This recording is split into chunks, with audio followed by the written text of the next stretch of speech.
Hamas ഭീകരർക്ക് വേണ്ടത് സമാധാനമല്ല മരണമാണെന്ന് US president Donald Trump. ഹമാസുമായുള്ള വെടിനിർത്തൽ ചർച്ച പരാജയപ്പെട്ട സാഹചര്യത്തിലാണ് ട്രംപിന്റെ വിമർശനം. ഗാസയിൽ ഹമാസ് ഭീകരർക്കെതിരെയുള്ള നടപടി കൂടുതൽ കടുപ്പിക്കാനും ട്രംപ് ഇസ്രായേലിന് നിർദ്ദേശം നൽകി.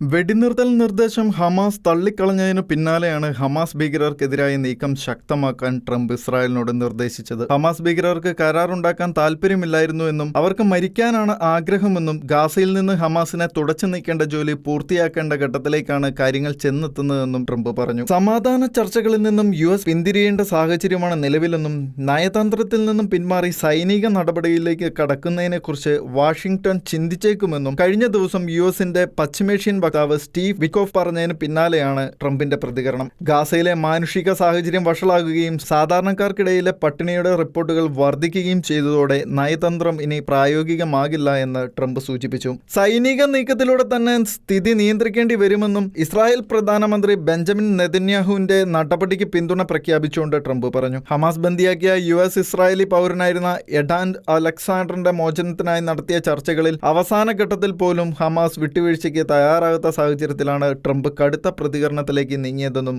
റിപ്പോർട്ടുകൾ പറയുന്നു. ഈ പ്രതിസന്ധിക്ക് കാരണം ഹമാസിന്റെ നിലപാട് തന്നെയാണെന്നും ഗാസയിൽ നിന്നും ബന്ദികളെ തിരികെ കൊണ്ടുവരാൻ ഞങ്ങൾ ബദൽ മാർഗം തേടുകയാണെന്നും ഇസ്രായേൽ പ്രതികരിച്ചു. അതേസമയം ചർച്ചകൾ താൽക്കാലികമായി നിർത്തുന്നത് ഒരു സാധാരണ പ്രക്രിയയാണെന്നും USുമായി സഹകരിച്ച് വെടിനിർത്തൽ ഉണ്ടാക്കാൻ ശ്രമം തുടരുമെന്നും മധ്യസ്ഥരായ ഖത്തറും ഈജിപ്തും പറഞ്ഞു. International desk Shekinah news.